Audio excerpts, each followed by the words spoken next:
Hello again, everyone. As always, I'm Operation Musical Angel Daredevil, Wire. and I'm going to be taking you out to an oil rig in the middle of the North Sea. Apparently, a bunch of people decided that this oil rig was not very environmentally friendly, and so I guess the best way to deal with that was to blow it up. I'm going to be taking 3 teams this time. One team, that's me, is going to be dealing with the bomb defusal. One team is going to be dealing with the hostages. And the third secret team is going to be preventing people from reaching the detonator and blowing this entire thing up with us on it. That would not be good. And that brings us to this last guy who I just put on the roster. That guy's a reserve, and whenever a reserve dies in combat, they always get replaced with another one. Unlike all the other operatives, when they die in missions, they don't come back at all and they're dead for the rest of the campaign. I'm going to be giving Ding Chavez a heartbeat sensor, courtesy of our FBI friend Tim Noonan. I'll explain what this is a little bit later. And I'm going to be giving this Maldini guy over here an electronics kit so he can defuse the bombs more easily. So for our 3 teams, I'll be in charge of the team of 3. And we've got a team of 2 working on the hostages. And our stealthy people are going to be on the detonator so that they can sneak up there. So this rig, it's 10 floors tall. It's pretty high as far as levels go. So I'm going to basically work my way over to the first bomb, wait until the AlphaGo code. Red team is going to go over to near where the hostages are, if I can get them up. There they go. The sewer ramp. They're going to head over to where the hostages are and wait there, while green team is going to head straight to the detonator.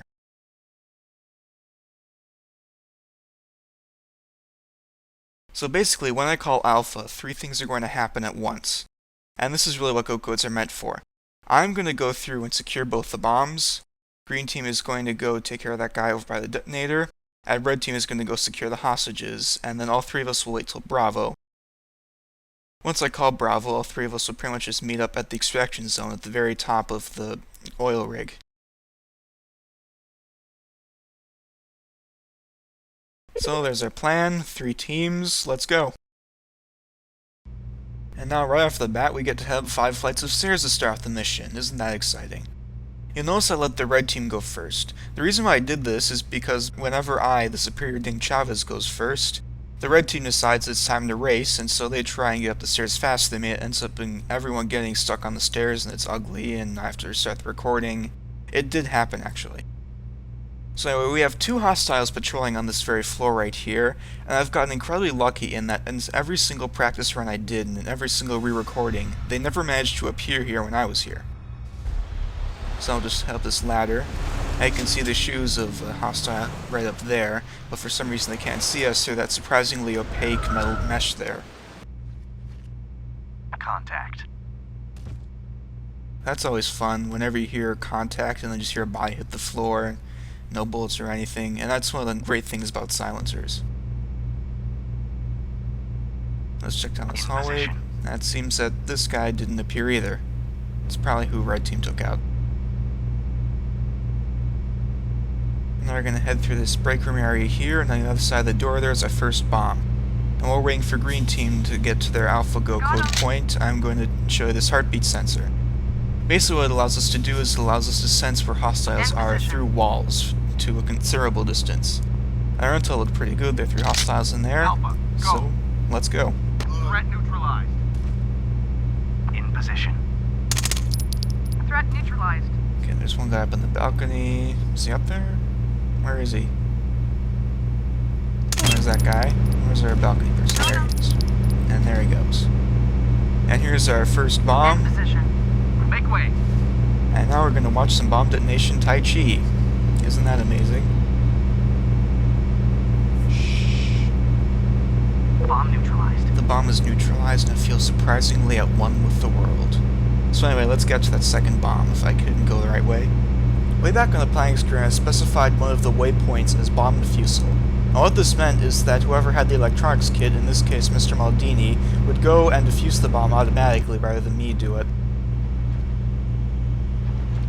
To refresh your memory, at this point, red basically has the hostages and they're waiting until I call Bravo for them to go and extort them up, while the green team is waiting on the other side of one of those doors with the detonator, waiting until I again call Bravo and they'll head up to the extraction zone. However, we have much more pressing matters, most notably there's still another live bomb on this rig.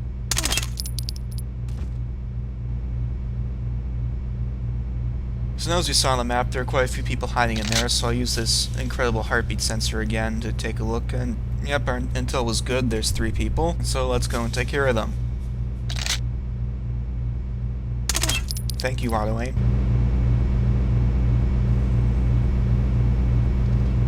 A bunch of people made comments about me using auto aim, and really just kind of makes things more convenient.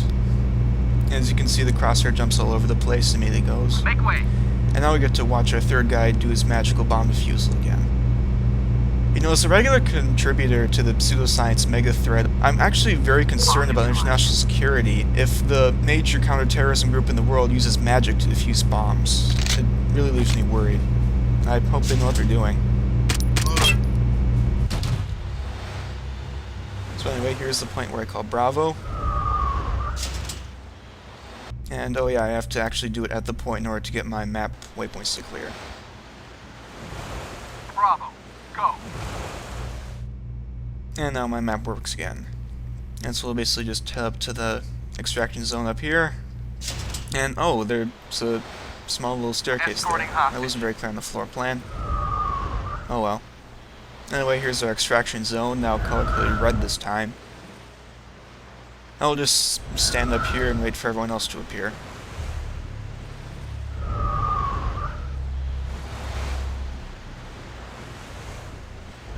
Here comes green team. And red team should be not too far behind them with their 2 hostages. Look at them going all the way over there like chumps because I didn't know there was a staircase right over there. Waiting for orders. Okay, red team. Hello? Are you guys anywhere? So yeah, it appears that red team have gotten stuck somewhere, so I'm going to go and find out where they are. How am I going to do this exactly? Well, I press this magic button on my keyboard and hey look, I'm the green team. And now I'm the red team. And no, it seems like they're over here in the room with the first bomb. I'm not quite sure what happened. Anyway, we'll just kind of lead them back to the extraction zone. Now this is actually where mapping out a plan and having waypoints comes in very handy, since all I have to do is look down there at the map in the lower left-hand corner and know exactly where I have to go. While we're leading the red team back to the extraction zone, I'll tell you a little bit about the people we just killed. They're part of a group called the Phoenix Group, which is an anarchist group that came from East Germany in the 1980s. Earlier on, they didn't really do very many dangerous things, but as of recently, they've started doing a lot of bomb attacks and terrorist threats. And oftentimes, whenever they commit a crime, they'll often send a manifesto to the local paper saying that whoever they're targeting was guilty of, quote, crimes against the biosphere. Of course, all of this is available on the intel screen, and I'll post it in the thread shortly. And now hostages are at the extraction zone, and we win again. Another mission successfully completed. I'm Musical Daredevil, and I'll see you guys next time.